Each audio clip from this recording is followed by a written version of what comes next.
जय हिंद दोस्तों, आप देख रहे हैं अध्ययन केंद्र और इस वीडियो के माध्यम से अभी हम पढ़ रहे हैं लुसेंट सामान्य ज्ञान हमारा चल रहा है, जिसमें फिजिक्स 18वां एक्सरसाइज आज हम पढ़ेंगे परमाणु भौतिकी। काफ़ी इंपॉर्टेंट एक्सरसाइज है एग्जाम प्रोस्पेक्टिव से, ध्यान से देखिएगा। फिजिक्स जब कंप्लीट हो जाएगा ना, तब उसका हम PDF डाल देंगे, आप लोग डाउनलोड कर लीजिएगा। ओके, परमाणु भौतिकी में पहला दिया गया परमाणु। परमाणु वे सूक्ष्मतम कण हैं जो रासायनिक क्रिया में भाग ले सकते हैं परंतु स्वतंत्र अवस्था में नहीं रह सकते। रासायनिक अभिक्रिया में भाग तो लेगा परंतु स्वतंत्र अवस्था में नहीं रह पाएगा। परमाणु मुख्यतः 3 मूल कण इलेक्ट्रॉन, प्रोटॉन और न्यूट्रॉन से मिलकर बना होता है। परमाणु के केंद्र में एक नाभिक होता है जिसमें प्रोटॉन और न्यूट्रॉन होता है तथा जो इलेक्ट्रॉन होता है वो नाभिक के चारों ओर चक्कर लगाता है। यहाँ तक क्लियर है? नाभिक के चारों ओर चक्कर कौन लगाता है? इलेक्ट्रॉन लगाता है। नाभिक में कौन रहता है? तो प्रोटॉन और न्यूट्रॉन रहता है। प्रोटॉन और न्यूट्रॉन को जोड़ दोगे तो वही बनता है एटॉमिक भार, यानी परमाणु का जो भार होता है वो। और इलेक्ट्रॉन जो होता है किसी भी वस्तु का जो रासायनिक गुण होता है वो निर्भर करता है कौन? इलेक्ट्रॉन। परमाणु में प्रोटॉन एवं इलेक्ट्रॉन की संख्या समान एवं आवेश विपरीत होते हैं। इसके कारण यह क्या होता है? उदासीन होता है, न्यूट्रल होता है ये। आगे दिया गया मूल कणों की विशेषता, जिसमें खोजकर्ता भी दिया गया है, इसलिए मैं इसको जिक्र नहीं किया ऊपर। प्रोटॉन का द्रव्यमान 1.672 गुने 10⁻27 होता है माइनस में। सबसे कम द्रव्यमान जो होता है वो न्यूट्रॉन का होता है, 9.1 गुने 10⁻31 है इसमें, ठीक ना।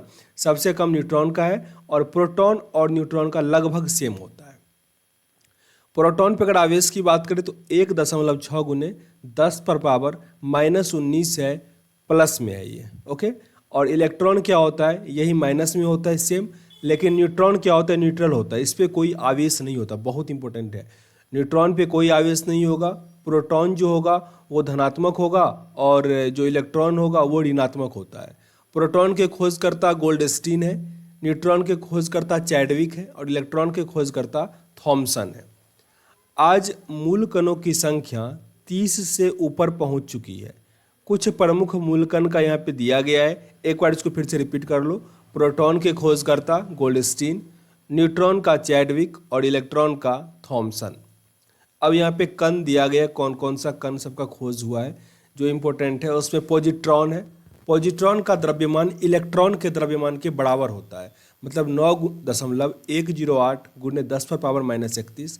आवेश भी उतना ही होता लेकिन प्लस में है, मतलब प्रोटॉन इतना 1.6 गुने 10⁻−19। खोजकर्ता इसके एंडरसन है। देखो, प्रोटॉन को पॉजिट्रॉन से और फोटॉन से कंफ्यूज नहीं करना, खोजकर्ता में दिक्कत हो जाता है, तो ये सब अलग अलग है, ठीक ना। ये है पॉजिट्रॉन, इसके खोजकर्ता एंडरसन है। यहाँ पे है फोटॉन, इसके आइंस्टीन खोजकर्ता। ऊपर पढ़े थे वो थे प्रोटॉन, उसके खोजकर्ता कौन था? गोल्डस्टीन। तो दोनों अलग अलग है, ठीक ना। पॉजिट्रॉन इलेक्ट्रॉन का एंटी कण होता है, इलेक्ट्रॉन का एंटी कण होता है, लेकिन ये प्लस में। ओके, अब है न्यूट्रॉनो, तो द्रव्यमान भी जीरो, आवेश भी जीरो। इसके खोजकर्ता कौन है? पाउली है, न्यूट्रॉन के खोजकर्ता पाउली। पाइमोसॉन इलेक्ट्रॉन का 274 गुना होता है। ये दोनों हो सकता है, धनात्मक ऋणात्मक दोनों हो सकता है। इसके खोजकर्ता युकावो है। अस्थायी जीवन काल 10⁻⁻8 सेकेंड होता है। फोटॉन भी न्यूट्रॉनों की तरह आवेश रहित और द्रव्यमान रहित होता है, लेकिन इसके खोजकर्ता कौन है? आइंस्टीन, जिसका वेग प्रकाश के वेग के लगभग बराबर होता है। आपको कमेंट बॉक्स में बताना है प्रकाश का वेग जो होता है वो कांच में कितना होता है। मैंने एक फोटो शेयर किया था काफ़ी अच्छे से, ताकि वो याद हो जाए इंस्टाग्राम पे। अच्छा, इंस्टाग्राम पे नहीं फॉलो किया हो तो जरूर फॉलो कर लेना, और मेरे से बात भी हो पाएगी। और अब मैं काफ़ी अच्छे से फोटो, मतलब जीके का फोटो फॉर्म में शेयर करता हूँ, एक बार देखोगे ना तो याद हो जाएगा। और इंपॉर्टेंट फॉर्म में देता हूँ तो काफ़ी अच्छा है वो। कैथोड किरण, जब विसर्जन नलिका डिस्चार्ज ट्यूब के सिरे पर 20 किलोवोल्ट का विभवांतर लगाया जाता है तो इसका दाब 0.1 मिलीमीटर पारे के स्तंभ के बराबर होता है। तो इसके कैथोड से एक इलेक्ट्रॉन पुंज निकलने लगता है, इसे ही कैथोड किरण कहते हैं। अतः कैथोड किरणें केवल उच्च ऊर्जा वाले इलेक्ट्रॉनों का पुंज है। कैथोड क्या है? उच्च ऊर्जा वाले इलेक्ट्रॉनों का ही पुंज है। अब इसका गुण है किसका, तो कैथोड किरण का। कैथोड किरण को केवल गैस का प्रयोग करके पैदा किया जा सकता है। कैथोड किरणों के उत्पादन में विभव का स्रोत प्रेरण कुंडली जो इंडक्शन कॉइल होता है उसमें होता है, जो कम विभव के सेल से बहुत उच्च विभव प्रदान करता है। यह पारस्परिक प्रेरण के सिद्धांत पर कार्य करता है। कैथोड किरणें अदृश्य होती है और सीधी रेखाओं में चलती है। कैथोड किरणें क्या होती है, अदृश्य होती है और वो सीधी रेखाओं में चलती है।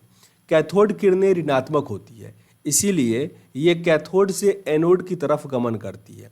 ये इलेक्ट्रॉन की बनी होती है तो जाहिर सी बात है ऋणात्मक ही होगा, और इसकी सतह के लंबवत निकलती है क्योंकि यह सीधी रेखा में गमन करती है। कैथोड किरण का वेग प्रकाश के वेग का 1/10 गुना होता है। रिपीट कर लो, कैथोड किरण का जो वेग होता है वो प्रकाश के वेग का 1/10 होता है। यानी अगर प्रकाश का वेग 100 है तो इसका वेग क्या होगा, 10 होगा, 1/10। यह किरण विद्युत एवं चुंबकीय क्षेत्र में विक्षेपित होती है। यह गैसों को आयनीकृत कर देती है एवं धातु पर ऊष्मीय प्रभाव दिखलाती है।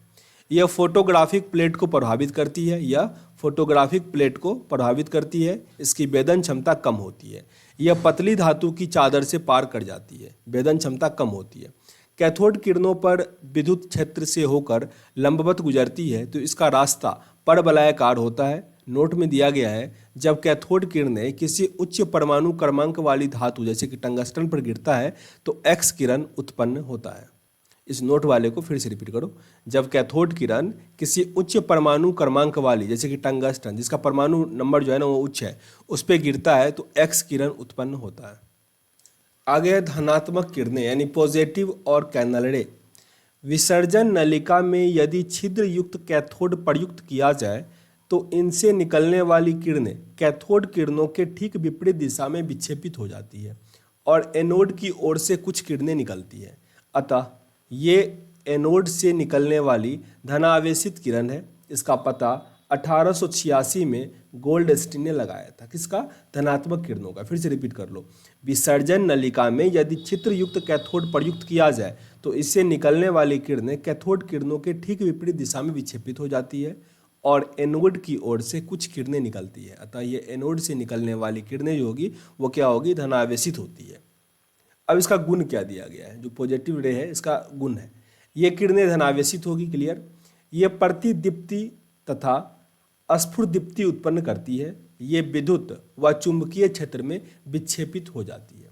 अब है डायोड बल्ब। डायोड बल्ब वैज्ञानिक फ्लेमिंग द्वारा सन 1904 में निर्मित यह एक ऐसी निर्वात नलिका है जिसमें केवल 2 ही इलेक्ट्रोड तंतु और प्लेट होता है। पर तंतु टंगस्टन का एक पतला तार होता है जिस पर बेरियम ऑक्साइड का लेप होता है। इसे बैटरी से गर्म करने पर इलेक्ट्रॉन निकलते हैं जो धनावेशित प्लेट की ओर चलते हैं। ये इलेक्ट्रॉन निकलेगा तो ऋणात्मक ही होता है, ये पॉजिटिव की तरफ जाएगा। इससे डायोड परिपथ में प्लेट धारा का प्रवाहित होने लगता है। प्लेट धारा ओम के नियम का पालन ना करके चाइल्ड लेगुमर नियम का पालन करता है। यहाँ पे जो प्लेट है वो ओम का नियम को प्रतिपादित नहीं करता है। कौन सा करता है, वो चाइल्ड लेगुमर के प्लेट का पालन करता है, नियम का पालन करता है।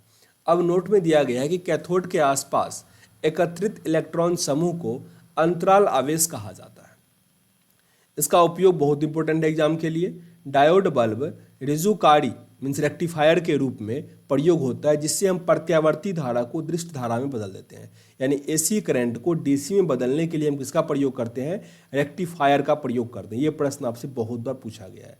जबकि इन्वर्टर का प्रयोग हम लोग डीसी से एसी में कन्वर्ट करने के लिए करते हैं और ट्रांसफार्मर क्या करता है, तो एसी वोल्टेज को ही हाई टू लो करता है। अब है ट्रायोड बल्ब। ट्रायोड बल्ब यह 3 इलेक्ट्रोड प्लेट ग्रिड व तंतु वाली एक निर्वात नलिका है जिसका निर्माण 1907 ईस्वी में लीडी फॉरेस्ट या अमेरिका के थे, उन्होंने किया था। इसका उपयोग है कि ट्रायोड बल्ब का प्रवर्धन दोलित प्रेसी और सूचकांक की तरह होता है। फिर से रिपीट कर लो, इसका प्रयोग जो है वो एम्पलीफायर, ऑक्सीलेटर और ट्रांसमीटर एवं डिटेक्टर के रूप में इसका प्रयोग किया जाता है ट्रायोड बल्ब का। अब है अर्धचालक यानी सेमीकंडक्टर, ऐसा पदार्थ जिसमें इलेक्ट्रॉनिक संरचना इस प्रकार होती है कि कहीं इलेक्ट्रॉन मुक्त हो जाता है तो कहीं रिक्त हो जाता है, अर्धचालक कहलाता है। इसकी विद्युत चालकता सामान्य ताप पर चालक व विद्युत रोधी पदार्थों की चालकताओं के मध्य होती है। जर्मेनियम और सिलिकॉन ऐसे मुख्य पदार्थ हैं जिनका उपयोग इलेक्ट्रॉनिक्स व ट्रांजिस्टर में किया जाता है। प्रश्न आपसे ये आएगा कि इलेक्ट्रॉनिक ट्रांजिस्टर में प्रयोग किया जाने वाला अर्धचालक कौन सा है, तो जर्मेनियम और सिलिकॉन, जर्मेनियम और सिलिकॉन।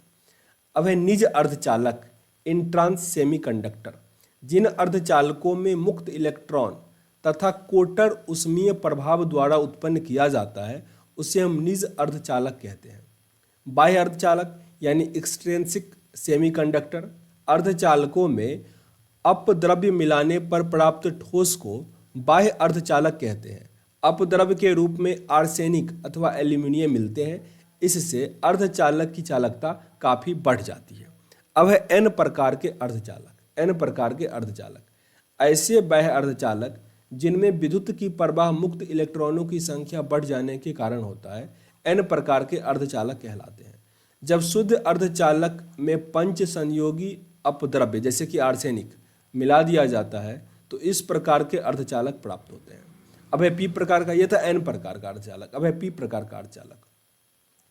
जिन अर्धचालक में विद्युत का प्रवाह कोटरो यानी होल की गति के कारण होता है उसे हम कहते हैं पी प्रकार का अर्धचालक। शुद्ध अर्धचालक जर्मेनियम है। इसमें त्रिसंयोगी उपद्रव्य जैसे कि एल्यूमिनियम मिलाने पर अर्धचालक प्राप्त होता है पी प्रकार का। अब है दाता यानी डोनर। पंच संयोजी अपद्रव्य दाता कहा जाता है। त्रिसंयोजी जो होगा उसे ग्राही कहा जाता है और डोपिंग अपद्रव्य मिलाए जाने की प्रक्रिया को डोपिंग कहा जाता है। यहाँ ये सेंटेंस बहुत इंपॉर्टेंट है। ताप बढ़ाने पर अर्धचालक की चालकता जो होती है ना बढ़ जाती है। यहाँ प्रतिरोध भी हमने क्या पढ़ा था कि ताप बढ़ाने से प्रतिरोध बढ़ता है तो चालकता कम हो जाएगा, लेकिन अर्धचालक में क्या होता है ताप बढ़ाने से चालकता बढ़ जाती है, परंतु चालक की चालकता क्या होती है घट जाती है। सिंपल, क्योंकि यहाँ पे ओम का नियम काम करता है। अति चालकता सुपर कंडक्टिविटी, इसकी खोज 1911 में कैमरलिंथ ओम्स ने किया था। अत्यंत निम्न ताप पर कुछ पदार्थों का विद्युत प्रतिरोध जो होता है शून्य हो जाता है, इन्हें ही अति चालकता कहा जाता है। इस गुण को अति चालकता कहते हैं। जैसे कि 4.2 केल्विन जो होगा यानी 268.8 डिग्री सेल्सियस पर पारा जो है अति चालक बन जाता है, इस पर प्रतिरोध शून्य हो जाता है। नायोबियस्टीन काफ़ी उच्च ताप पर यानी 100 कैलोरी पर अति चालकता प्राप्त कर लेता है। अति चालकता पूर्णतः प्रतिचुंबकीय होता है, अर्थात वह पूर्ण चुंबकीय कवच होता है जिसे कोई चुंबकीय बल रेखा भेद कर उसके अंदर नहीं जा सकता है। अति चालकता के महत्व को देखते हुए भारत सरकार ने 1991 में एक राष्ट्रीय अति चालकता विज्ञान और तकनीकी बोर्ड की स्थापना की, क्योंकि अगर इसमें डेवलपमेंट हो जाता है ना तो काफ़ी अच्छा हो जाएगा। नोट में दिया गया घड़ी में क्वार्ट्ज क्रिस्टल का काम दाब विद्युत प्रभाव पर आधारित होता है। दाब विद्युत प्रभाव पर यानी पाइजेव के नियम पर आधारित होता है।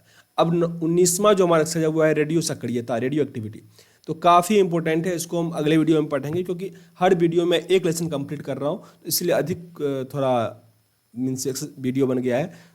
फिर भी अब कुछ ही बचा हुआ है, 4 से 5 बचा हुआ है, फिर आपका कंप्लीट हो जाएगा, फिर मास्टर वीडियो आ जाएगा, देख लीजिएगा। मिलते हैं नेक्स्ट वीडियो में। अगर अच्छा लग रहा हो तो लाइक और शेयर जरूर कीजिए मेरे भाई। मिलते हैं नेक्स्ट वीडियो में, तब तक के लिए जय हिंद।